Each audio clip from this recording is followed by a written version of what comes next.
Yeah. Like that. Oh.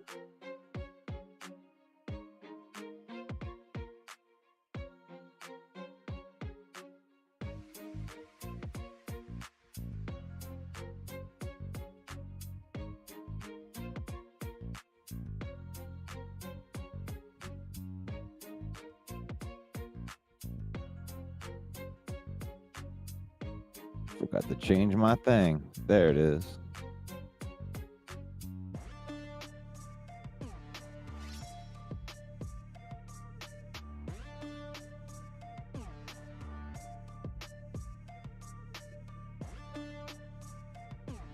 You've had enough of that shit. You've had enough of that shit.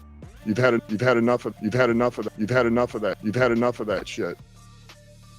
You've had enough of that shit. We're gonna bite a kneecap off. We're gonna bite a knee. We're gonna bite a kneecap off. Say hello to my little friend.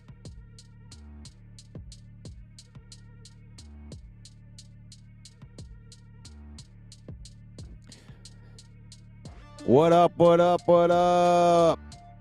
What's going on, ladies and gentlemen?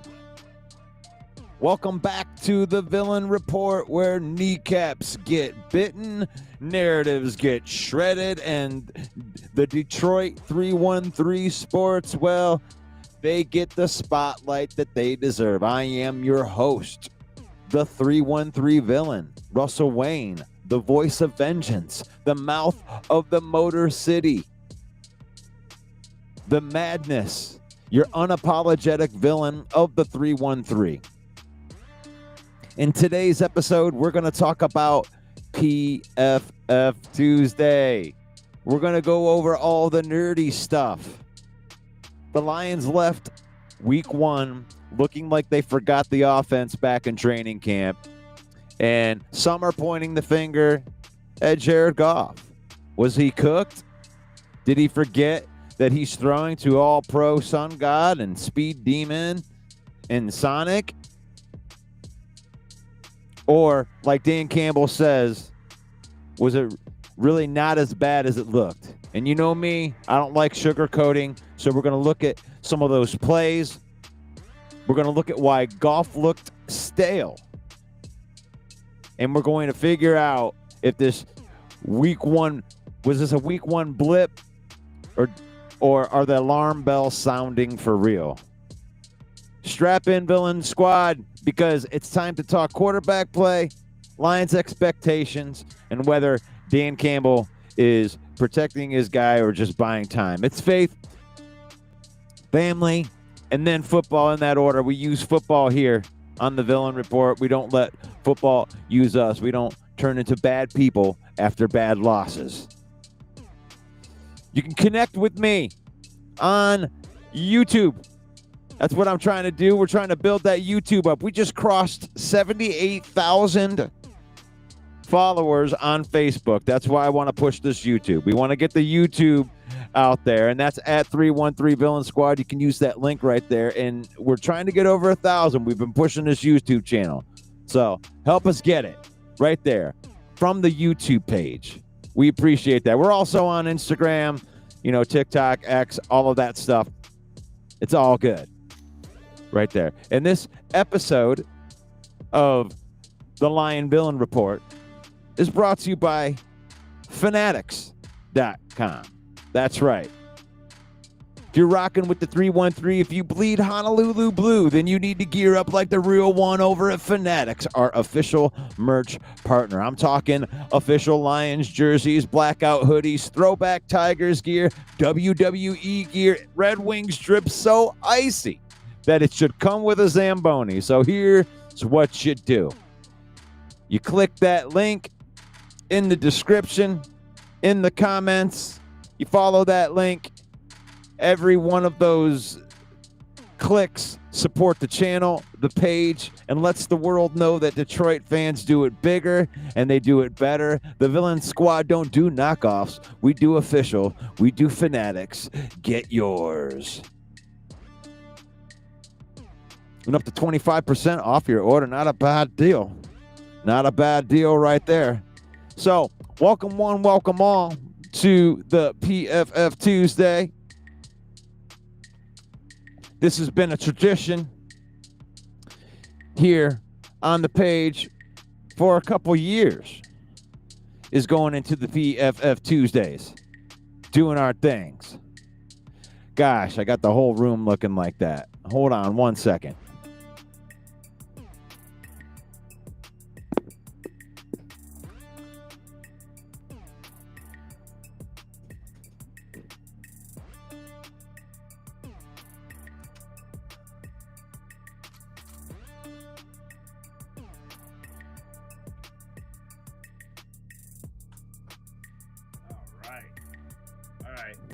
Sorry about that.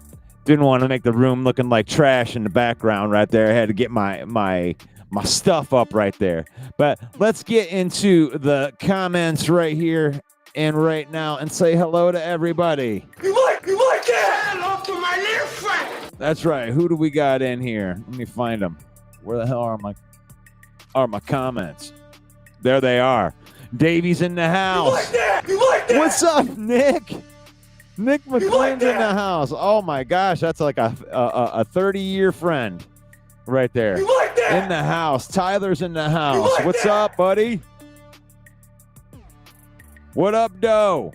What up, Doe with Gunny? Gunny's in the house. You like that? You like that? Yeah, just don't tell me to take my pants off. You're not the gun guy, are you?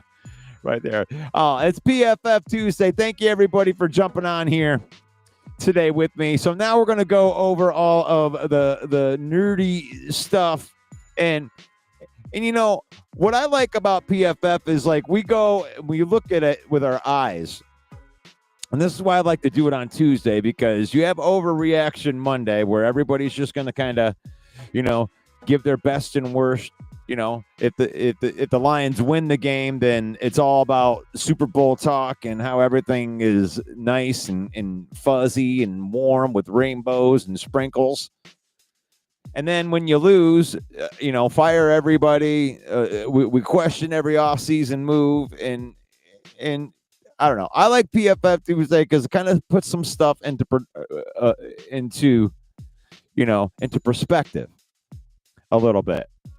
Because the numbers are either going to back up, you know, everything that you were thinking, or maybe it might shift your thinking a little bit. And I think it might shift your thinking a little bit with, you know, at least where to assign the blame. Because no sugarcoating allowed here. The Green Bay Packers, we walked in to their front house like we own the place, like we have owned the place over the last, and we got too comfortable, and they came in, slapped the shit out of us, and kicked us out of their house. Like we owed them rent money for staying there for 3 years. And you know what? Kudos to them for being more prepared. Kudos to the Packers for coming in and playing physical and playing, but this is a long season. So for everybody that is overreacting out there, I mean, if you want to sell the season in already, then I'm going to tell you right now, you are not the type of person that I would want to go into battle with. At the first sign of a little bit of pushback, we're giving up already, and you're running for the hills, and you're going to leave me out there fighting by myself. This is a 17-round fight, folks. And if you're giving up already, shame on you. Oh, my gosh. I mean, a big, good punch in the mouth right off the get-go when you were feeling yourself all season. I'm woke up now. That's the way that I feel. I feel like I'm in a fight now. And I know that's the way that the Lions are handling it too. God, thank God the Lions don't, the team and the players and the coaches don't act like some of these soft-ass fans. Oh, my God. Look at everything. Oh, the Green Bay won the game. We're losing we ain't going to make the playoffs. Panicking already? The first sign, they just punched us in the mouth. You know how we do. We don't lose 2 in a row. I'll be more concerned if they drop the game to Chicago. I get that. But when you get punched in the mouth like that, you got to say, what type of dude are you? What type of dude are you? Are you the one that gets punched in the mouth and jumps down on the ground and covers up? Please don't give me any more punishment, please. Is that who you are? Or We're going to bite a kneecap do you off. stand up, smile at them? Who are you? Some of the guys that had bad games in here are guys that I'm not worried about. You think Penei Sewell's going to handle, not having a real good game very well? So look at some of these top performers on PFF right here. Let's just check out and see what PFF said about this. Look at some of these numbers. Isaac Tesla, how about that? One of the bright spots, if you ask me. Coming in limited time. He got sick last week. I guess that's why they didn't have him as much in the play. But, man, out there for 3 plays, 3 high-impact plays. What a catch. What a catch. And then Penei Sewell. What's funny about the Penei Sewell thing, the second best grader on PFF, he did get beat by Parsons, but he also was containing and blocking well for part of it too, 67 snaps. And the thing is about Penei Sewell's, like, when he's just playing good, it's not the all-pro level stuff. He wasn't he didn't play awful. He just didn't do his normal 90 PFF grade where he's slaying on offense, everywhere. He looked mortal in that game, and I don't think that's going to sit too well.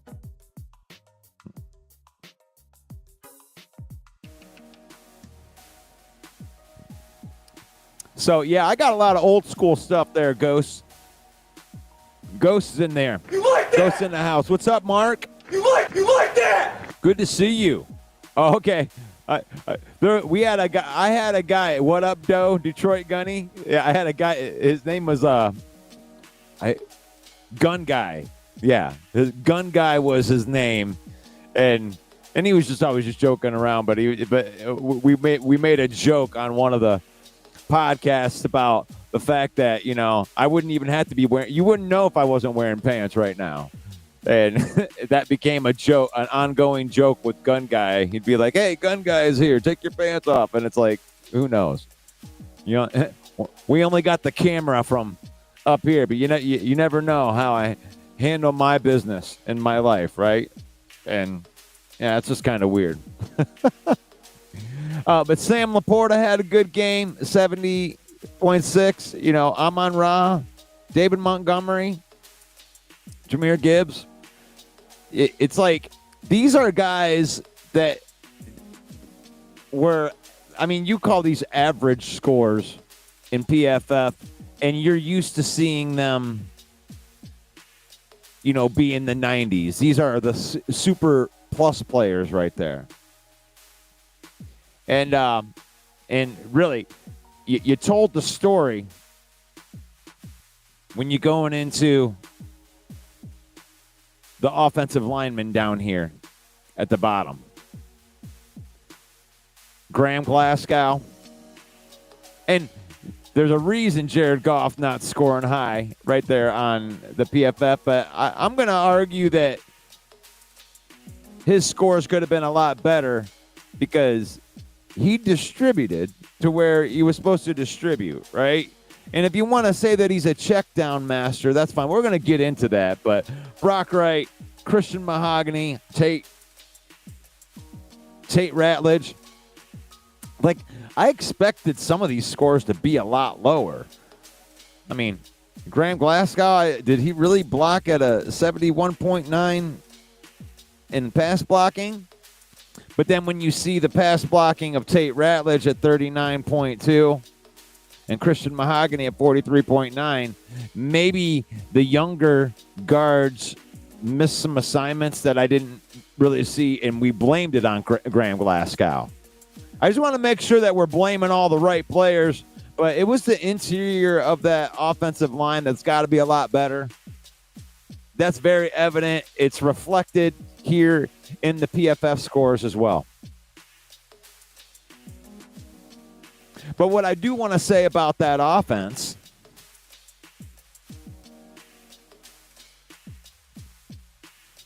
is that when you're looking at Jared Goff in his stats, 39 catches or 39 completions.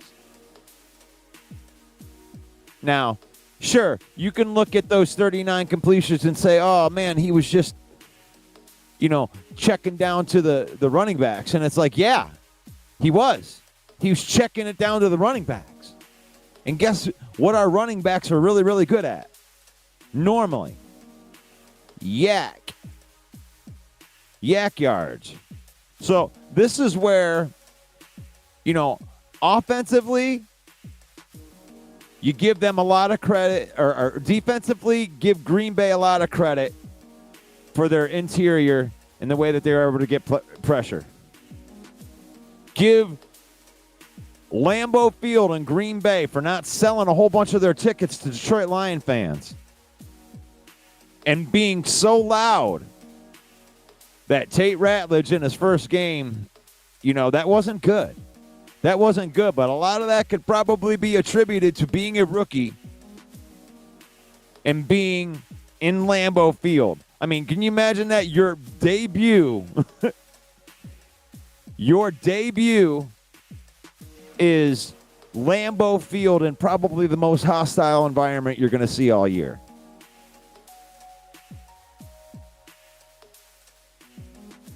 So this is a long season. I'm not, if you want to freak out about the Lions, let me know. I mean, if you're freaking out, tell me I'm crazy. Say that the Lion is an unapologetic homer.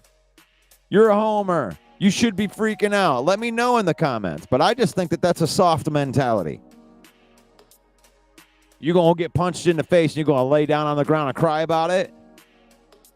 I guarantee that those Lions are in there right now holding themselves accountable way more than you can in your little text post. It's way too soon to tell.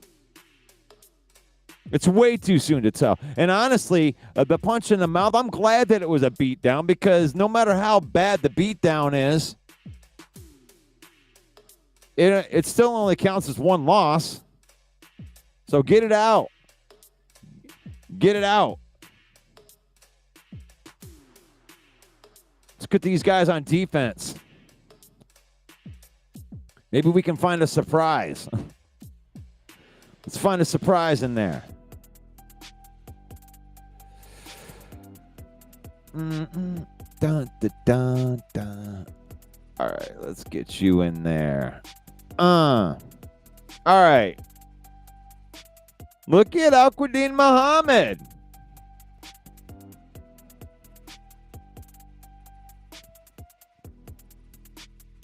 Coming in at nose tackle and getting some pass rush in there. Brian Branch. My God. I wonder what his score would have been if that interception return for a touchdown would have counted. Don't hold.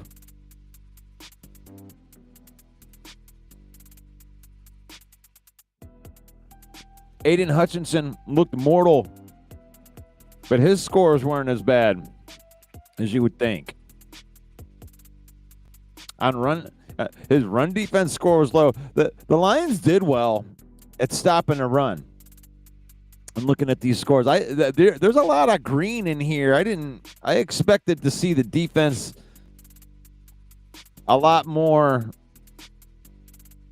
But when you really look at the way that the Lions played defense, it's like the overreaction was worse than the way that they played. Honestly, you can isolate it. So, Brian Branch, Aiden Hutchinson, Alex Anzalone, Amik Robertson, Derek Barnes, Jack Campbell, Kirby Joseph, they all had good games. Even Terrion Arnold, for giving up those passes, his PFF grade is pretty good. Good tackling. He was good in the run defense. It's third down, man. That's what I wanted to bring up in here. On third down.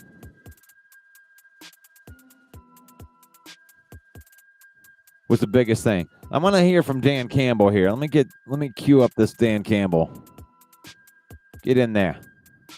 I thought we'd be much cleaner than we were, and it wasn't as clean. But there again, you know, you're talking about a few plays that were critical, you know.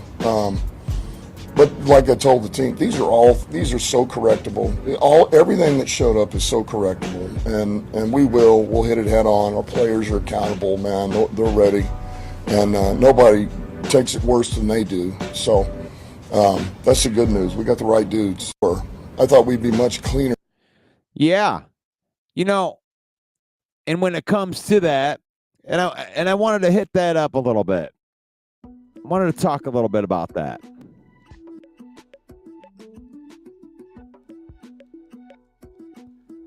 Did you guys see that, by the way? Let me remove that. Did that come through? Were you guys able to see Dan Campbell right there? Let me know in the comments. I'm testing out some of my stuff right there. But Dan Campbell, if that didn't come through, it talked about that it was worse. It looked worse than it was, right? And why would he say something like that? And it's like, is that just coach speak? And I wanted to dive into something else right there. And part of it was looking at, you know, looking at these plays. Let's look at these plays. And something became evident to me. I mean, it was an awful loss, guys. I'm not trying to sugarcoat the loss or anything, but when Dan Campbell tells me that it's not as bad as it looked, and I'm like, okay, that's cool. Well, it looked like a beatdown. It looked like that you got your face caved in, and there was no answers to anything. But there were some things that we did good. Like if you look at that opening drive, it's like you got to get off the field on third down. Now, before you get to third down, you want to be able to, you know, get them into third and long situations. So their first two down defense was really good, but you got to get off the field. But if you look at it, 1st and 10, 2nd and 9, you had a 1-yard run, and then they got a first and 10 to Tucker Kraft, right? And then you stop the run, 2nd and 10, incomplete pass, 3rd and 10. And then they complete a long pass. So you had them in 3rd and 10 right there. And on the next one, first and 10, 2nd and 8, you know, 3rd and 6, you know, you still got them in a medium situation, and then they get the first down. Then they have Josh Jacobs stopped for no gain. They commit a penalty. 2nd and 9, 3rd and 9, then touchdown. They scored on 3rd and 9. And you look at that. That seems to be a pattern right here. Green Bay got the ball on the second drive. 1st and 10, 2nd and 10, 3rd and 7, 1st and 10. 2nd and 5, 3rd and 3. That was and then you get into 4th and 3, and then they kick the field goal. So you actually force them into a field goal right there after that. So then we get the ball a bunch of time, and then 1st and 10. We get them to get the ball back. So, and then they didn't do anything else after that. So, that being said, what did I prove right there? Well, they had a really, really good drive in the beginning, but the Lions were still able to be good against the run. That looks like something that's going to be solid in it because Josh Jacobs is one of the best running backs in the NFL, and they were always able to take them into third and medium and third and long during the entire game. So the first 2 down defense. So when Dan Campbell says it's not as bad as it looks, I think that's part of what he's talking about.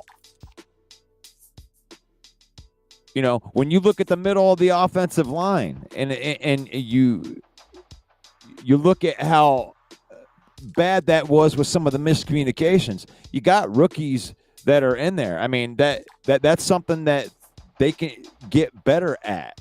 I'm not giving up on these guys yet because they lost and they miscommunicated in a very hostile environment. They didn't handle that well in the first one.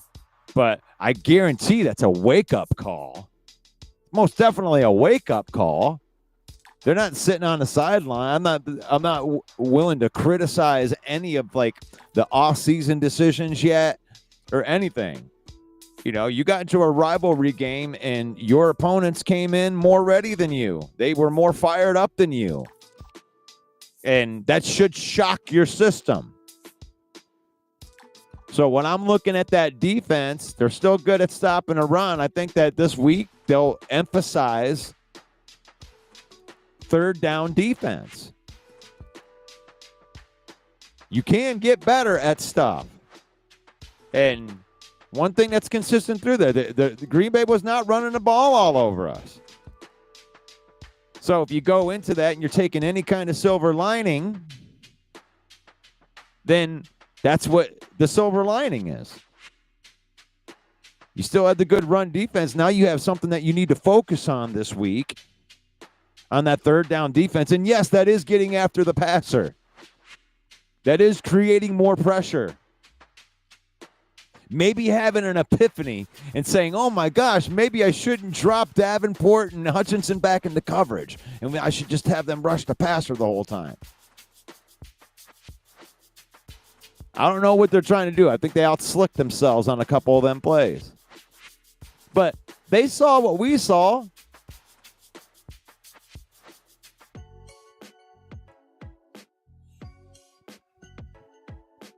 So, in my PFF Tuesday experiment,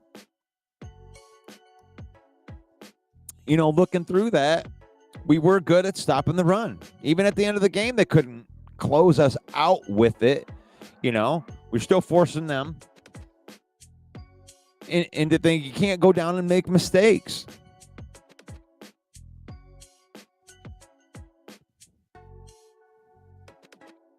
And, you know, and you're glad to see them fight in there. You know, that's unfortunate that you get that play call back, but he still made that play. That play still happened. It just didn't count. So it's good to see that the defense was still in a spot to make a play at the end. You know, it's unfortunate that they didn't count. You know, it's unfortunate that they drove the ball down there on offense and then they couldn't punch it in the red zone. You know, you had a turnover in the red zone. Those are correctable mistakes. When he says that, I'm not being a homer by saying that. That's the reason that he says that, because it's a correctable mistake. It wasn't like, you know, Ben Johnson last night with a whole bunch of procedural penalties with a bunch of, you know, they don't look in sync at all.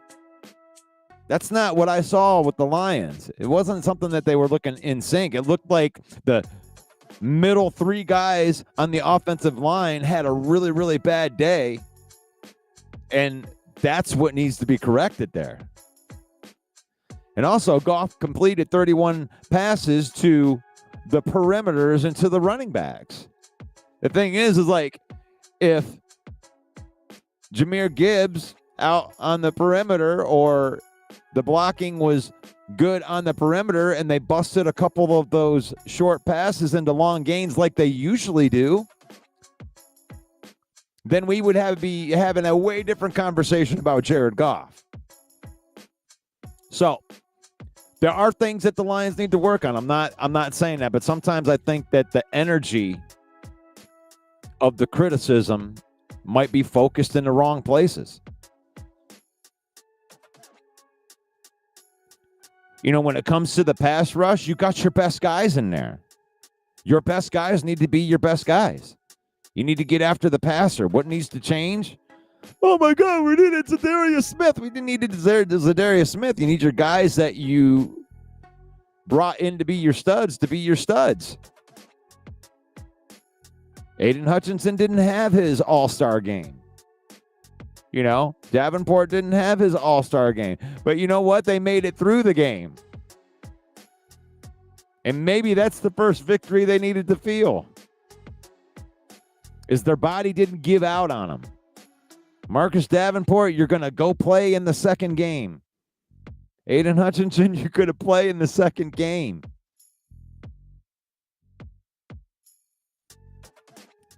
This is the Lion Villain Report. I'm your host, Russell Wayne. That's right. This episode of the Villain Report is brought to you by Fanatics.com. You can use that QR code and that link in the comments. Save up to 25% off of your order from our affiliate marketing partners over at Fanatics.com. We're talking PFF Tuesday. We're talking the beat down at Lambeau, but it was us that got beat down this time. The Green Bay Packers got their revenge. Sometimes that revenge gets served from the other side. And they came in mad. They came in fired up with their new guy, Micah Parsons. Green Bay looking like a real deal team right now. And there's no way to sugarcoat that either. You better show up more prepared next time. I guarantee they'll get a better performance out of us in the second meeting. I'm sure that this isn't going to leave a good taste in the mouths of anybody that was on that offense or defense. They punked us, and then they did a touchdown dance. They waved their ding-dings in our face. But don't overreact to this. This is a 17-round fight. Come on, Lion fans. Get some thicker skin. You know the constitution of the guys that are in that room. The funny thing is like when Ben Johnson became the offensive coordinator here, it's like I remember it like it was yesterday, because it's just like this reoccurring thing that happens when the Lions lose. You get these overreactors that want to make these knee-jerk reactions, and they want to say things are the way that they are right off the bat. And it's like, gosh, man, you got to let some things play out. You got to let some things play out. When the Lions were 1-3, they got no offense going. In 2022, everybody wanted Ben Johnson gone too.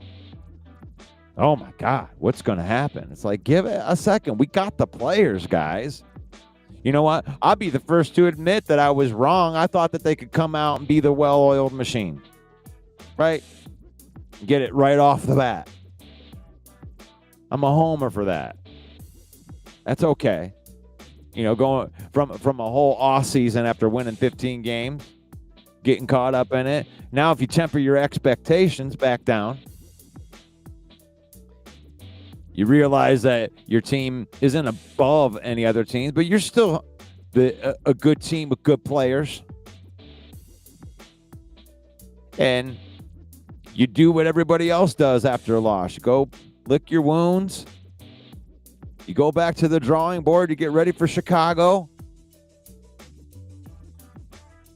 You know, the hype train from really 16 teams got slowed down into a halt. And the hype train for all the teams that won will get slowed down to a halt too, because all teams end up looking mortal by the time the season's over. Very few teams get to go on those 15-game runs where it's like the Cinderella thing and you feel like you're floating above everything.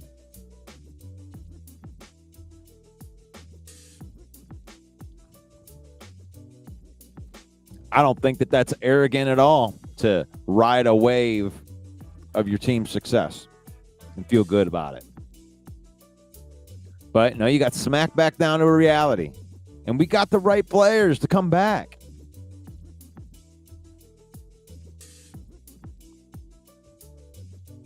Aiden Hutchinson will help rally the troops. Penei Sewell will help rally the troops. They also did not have good games. And when guys like Penei Sewell don't have good games, look out. Look out to the next. Look out. The next opponent feels that. And the next opponent that happens to be in the way is Ben Johnson. Well, Ben Johnson's going to get a very motivated team that just got punched. It has a bunch of players that respond differently than the fan base does when they get punched.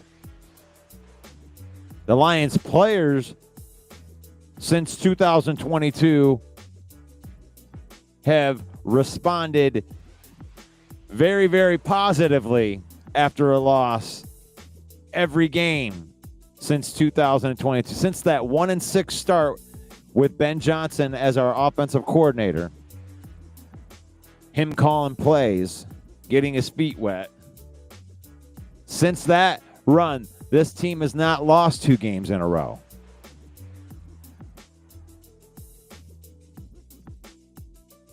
And some of the losses were just as bad or worse. Maybe this one's on the par as some of the worst losses, but they've responded from the worst losses. So, my worry scale is still low. I'm not worried about it at all. You win games and you lose games during the season.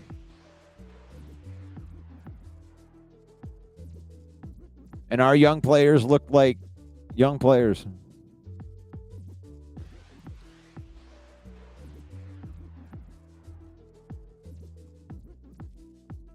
Weird. Where's Broski this morning? You know where Broski is.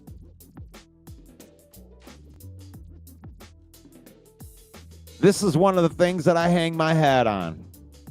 You know, I actually had some people tell me when I put up my post that said the villain has got to get up and eat some crow. I got to take my medicine in the morning. And I take it from guys like Broski, from guys like Robert Berten. I'll take it. Like John Dorn, like Steve. The ones that can come on and deliver the pain. You know, they can dish it out to me, but they don't realize that that's something that's about me.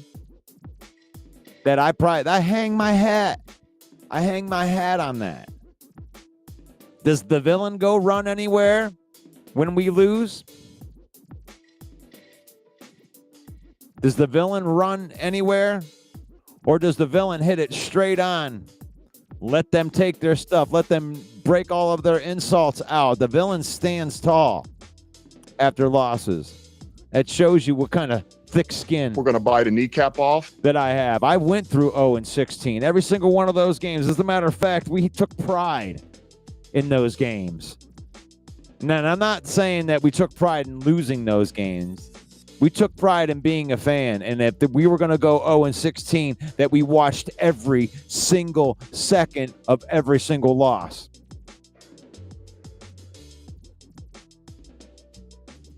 Now, will that ever get paid off in my life? I don't know. Maybe the Lions let us down. They've let us down over and over and over again. We told. But the one thing for sure is I show up the next day. I take my lumps. I don't run my mouth all summer long, and then when I lose, go run into silence.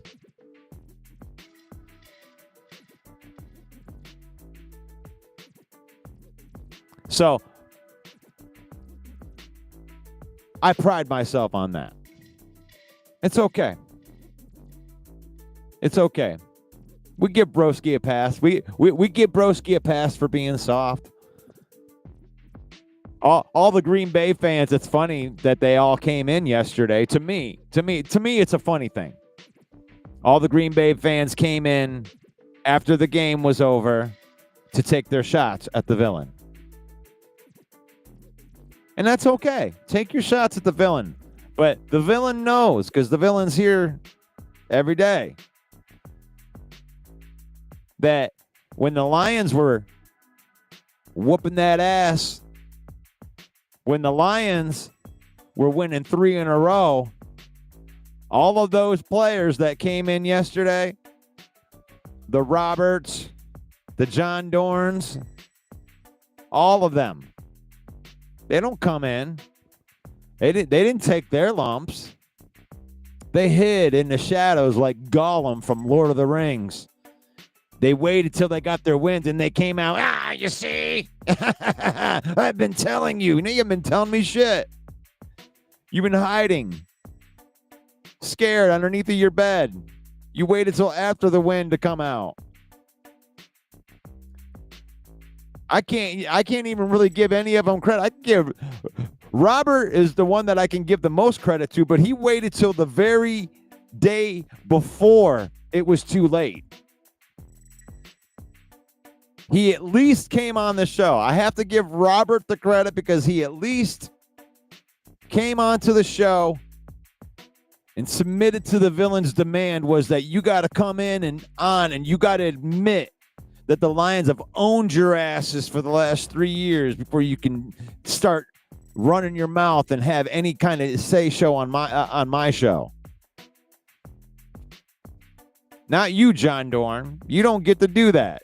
Even though Robert waited till the very last second, that's an honorable thing to do as a Packer fan, is to come in and take it.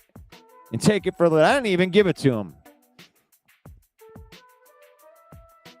I acknowledged that fact, and I'm glad that he came on and actually admitted it.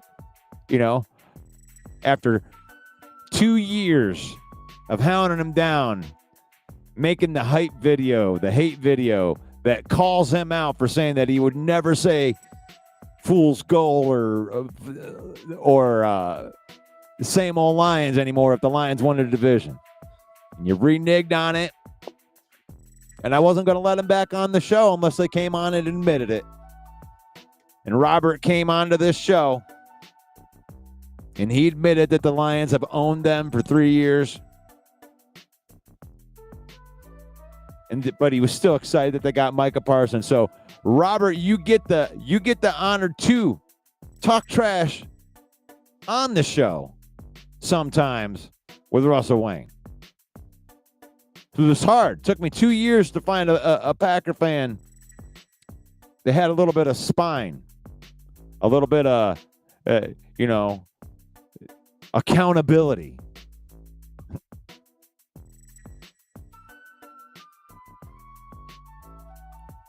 Rick, I don't understand the trolling either. Because even when the Lions were winning, so we get called arrogant as Lions fans because we were happy that our team was winning for a little while. And that comes off as arrogance to them. But never at one point in time do I go to, I don't go to Robert's site or anybody else's site and say what happened or anything like that. All of my trash talking is done from my own space. The Villains Network, the 313 Villain, the Villain Squad. We talk our trash. If they want to come into our arena and they want to troll, that just shows what they are. That just shows what they are. Maybe it's nobody wants to go to their trolling pages, so they actually want to go to a page that, you know, has some videos that are actually watchable. And that isn't said by me, that's said by the peeps. You guys say that. I don't exist without you guys. And I appreciate you guys for popping on here and, you know, giving me a space to do this. I do talk a little trash. But some of the stuff that's out there as far as trash talking is ridiculous.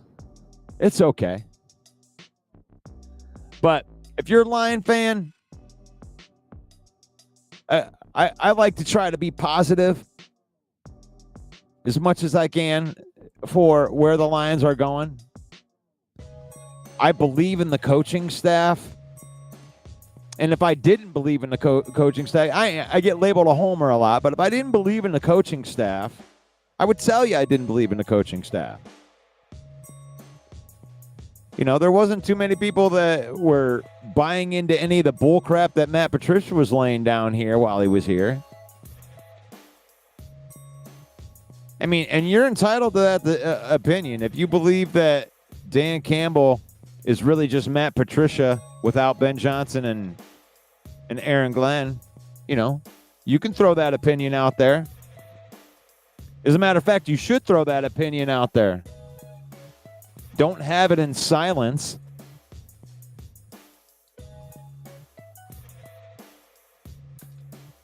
What fun is that? You know, having a hot take opinion and telling nobody about it.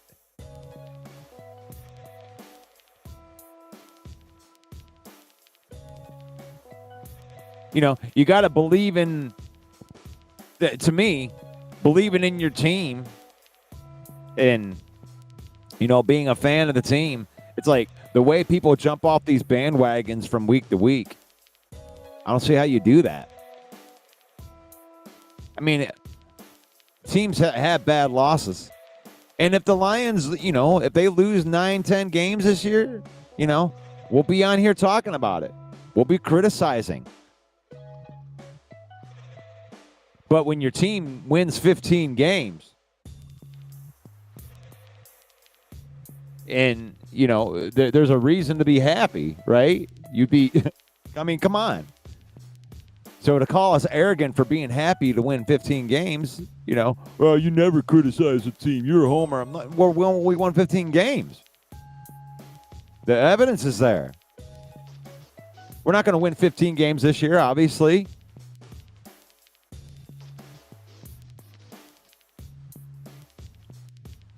But it is definitely not doom and gloom. I mean, if you believe that's as good of a performance and it's over, that's crazy to me. Like, even looking through what I showed you a little bit earlier on the plays, when you look at that, we took them to 3rd and long on 5 different occasions on that first drive. That sets the tone for the whole game. You know, you got to get off the field on 3rd down. I mean, it sounds so simple, but I would be singing a different tune if that first drive was Josh Jacobs 8 yards, Josh Jacobs 5 yards, Josh Jacobs 5 yards, Jordan Love 13 yards to Jaden Reed. Jordan Love drops, and they're making shit work, and they're driving straight down the field, and there's nothing that we can do to stop it. That's not what happened. It's 3rd down defense. That's it.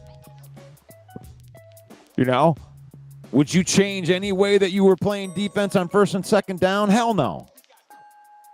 Like, if I'm Kelvin Shepard, I'm looking at that. They're looking to attack.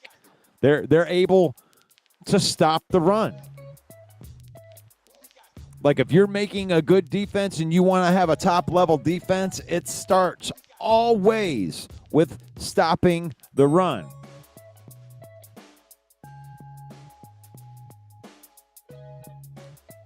So that looks good.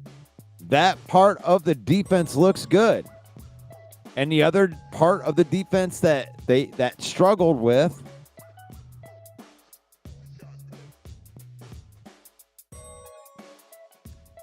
that can be worked on. That's when Dan Campbell says that, I mean, I get coach speak, right? But Dan Campbell's pretty transparent kind of guy, and when he gives simple answers like that, and then I look back through that play by play, and then you realize it, you know, that's not awful. When you sit there and you take them, you know, you got a 3rd and 10 that they converted, you got a 3rd and 6 that they converted, a 3rd and 9 they converted on their way to their touchdowns. You know, at that point, you give credit to the deep, or you give credit for the offense for making the play.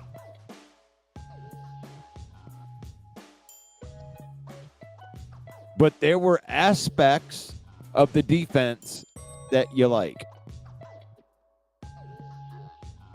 You know, if you're going to take encouraging things from it, what a catch by Isaac Tesla. I mean, what a catch. I mean, that may go down as one of the best touchdown catches of the entire season when it's all said and done. Getting both feet down, one-handed, Odell Beckham style. I don't care if that was in garbage time. Now, it didn't help the game at all, but that didn't make that catch or that throw any less spectacular. And make no mistake about it, it wasn't like Green Bay gave up and stopped playing defense in that game. They were out to make the statement and hold us to as least amount of points as possible. They did not hold up. There was no prevent defense. So it's a garbage time points. It didn't matter as far as the grand scheme of things. But if you want to talk about building the confidence of a young wide receiver, what a catch. What a catch. So, well, let me know your thoughts. You guys got any questions, comments, concerns? Paul Jones right here. You want to talk about Caleb Williams? It's obvious that Caleb doesn't know the plays and waits for the routes to develop, and then he hits the checkdowns. Bagent by week 7. Paul Jones is on the campaign. This is what it's all about. It's Lion fans like Paul Jones right there. You put it in writing. You put it right there. This is where I said it. You double down on it. Put it in writing. He's calling that out. Paul's been calling this out since training camp.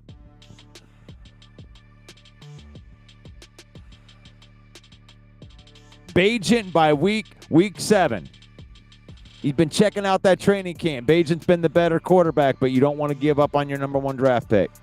That's the position that they're in. It might actually be, that might have been the sneakiest good move by Ryan Poles that happened in the offseason, was extending Tyson Bagent.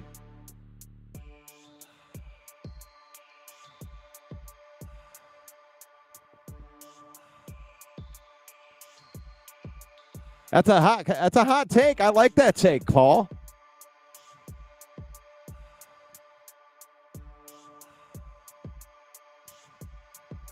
Broski's watching in silence this morning. Hi, Broski. It's only week 1. Yeah, Broski shouldn't feel all that bad about that. you know, NFL is all about tape. And there was some stuff that was in that game with that offense that Ben Johnson's trying to put in that was getting guys open. You know, he missed some guys, okay? So, that's why I like the call of what Paul's talking about. Like, when it comes to a Ben Johnson kind of offense, what Ben Johnson wants is Caleb to run the offense. And if nothing is there, then try to make things happen. Right? He likes the athletic ability, but you have to run the offense first. And you have to have that time thing in your head that tells you when to run and when to bail on the play. But you still want to be able to make the play happen. But you see, like, Caleb needs to see what everybody, that you scheme these guys open. He's just got to be able to make the throw. You got to trust the play that is designed. There's some stuff that should be happening downfield when it comes to Caleb Williams. And he's not going for it.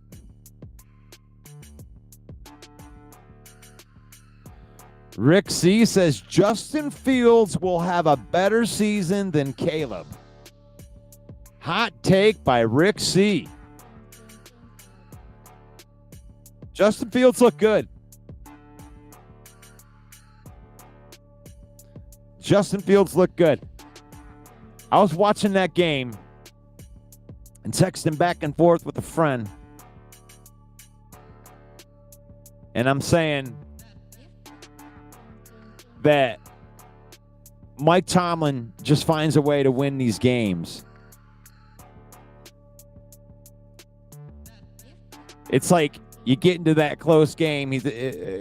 What a good debut for Aaron Glenn. I think that looks good.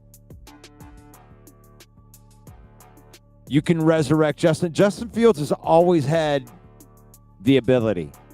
Like, people say that he wasn't accurate. He was very accurate. When he played Ohio State with Garrett Wilson, Chris Olave, like, he would throw people open. He would throw it right on, but he knew he had those wide receivers that would catch anything. And somewhere in the Bears, he lost his confidence and just trusting himself, and then became strictly kind of a running quarterback. But he's got the arm talent. It's there. It's not like it hasn't been there. And if he can get the game to slow down with him as a quarterback, I mean, it's over. He has more athletic ability than, I mean, probably 90% of the NFL. He's more athletically gifted than, Josh Allen. So if he can get the arm thing down, and the thing is, it isn't just the arm either. It's the balance between the two. The perfect fear factor. That's what makes Josh Allen so good. Because he'll go to the last second to try to get the ball and make a play with his arm. But if you double down on trying to stop his arm, he can run all over you. And Fields is ultra dangerous if he figures that out.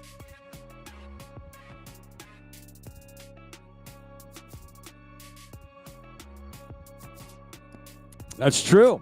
Right there. I'm an OSU fan. I'm an Ohio State fan. So it's like, I watched Justin Fields' whole career. And I'd be the first to tell you that Chicago ruined Justin Fields. And if he can resurrect his career through Aaron Glenn, more power to him. Because he has all of the athletic gifts and everything that he needs to do that.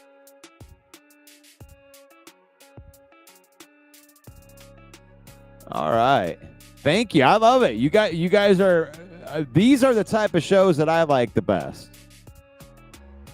Central Scrutinizer says the Bills and the Ravens was a good game, and the Packers-Lions didn't match the intensity of that division game.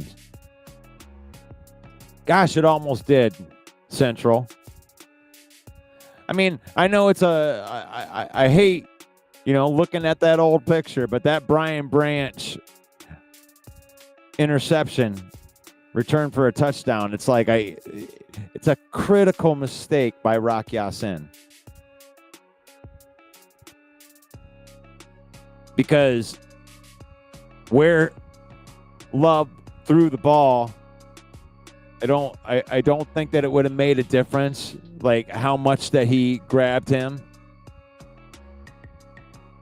And I'm not going to say that it was a bad call or anything like that, because he held him. It's just a bad mistake to make right there on something that probably wouldn't have had a big effect on the play. But it wouldn't have mattered, because shoving Jordan Love down by Hutchinson would have negated it anyway. So there were two mistakes that were made on that play. But imagine the whole trajectory of the game that would have changed in that moment. But it didn't happen. It's just going to give them more fuel for the fire.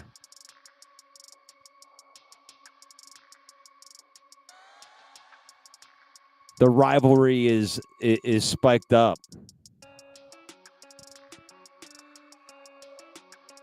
Lions are pretty ruthless in revenge games.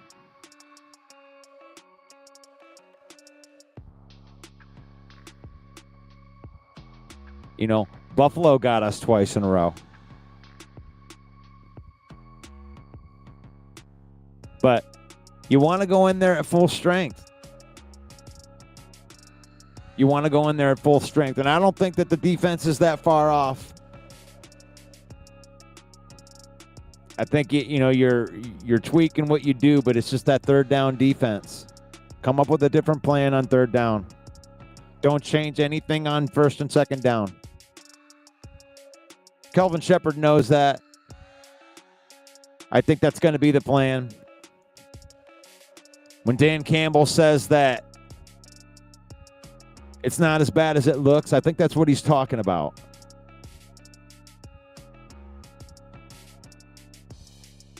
I like the way that the Lions play defense on first and second down.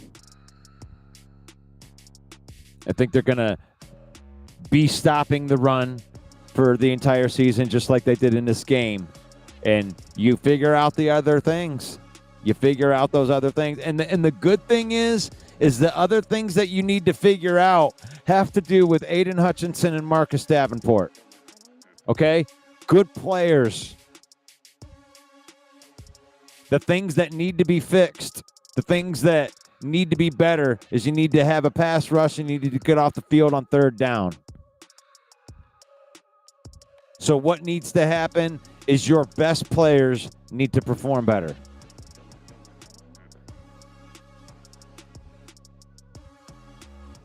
And that's why my worry level is only a 3. A 3 out of 11. Because when it's my best players that need to take steps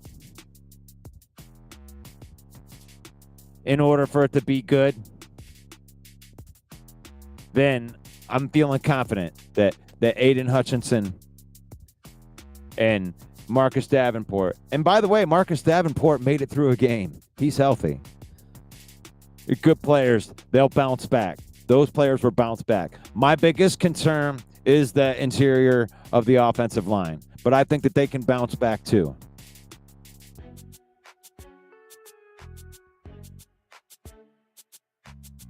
I think Ford Field is going to do wonders for the rookie's confidence. It's a lot different when, you're at a home stadium and you can hear the calls. You know, that's a pretty, not making an excuse for the rookie. You need to perform better, but Lambeau Field might have been the most hostile environment right there. Get him out there in front of his own home crowd. You can do better. This has been PFF Tuesday. Thank you, everybody, for watching and being part of this. Make sure that I ain't got no more good comments in here. No, more on Fields. Boo. Could have flipped the momentum. Got to roll. Great show as always from Mark Orlando. Thank you. Thank you. Rick C says that his panic level is 0 because of Hutch. Because of Barnes and Davenport. Didn't play for any other year.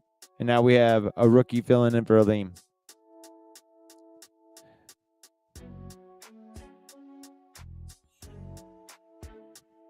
It's faith, family, then football. Join me every morning, 10 a.m. Johnny Gaz is going to be on tonight at 9:30.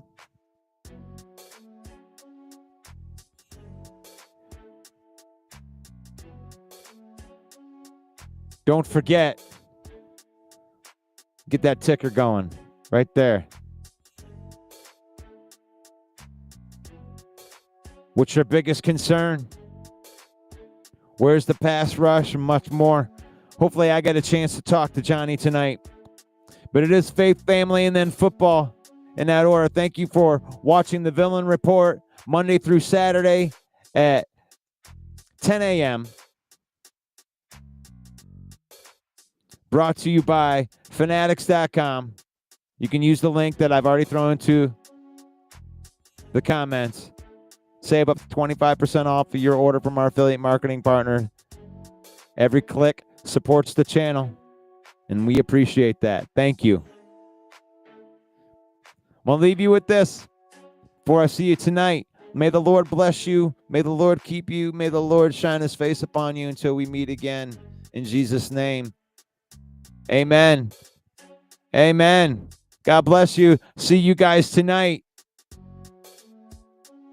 Johnny Gaz live at 9:30. Peace out.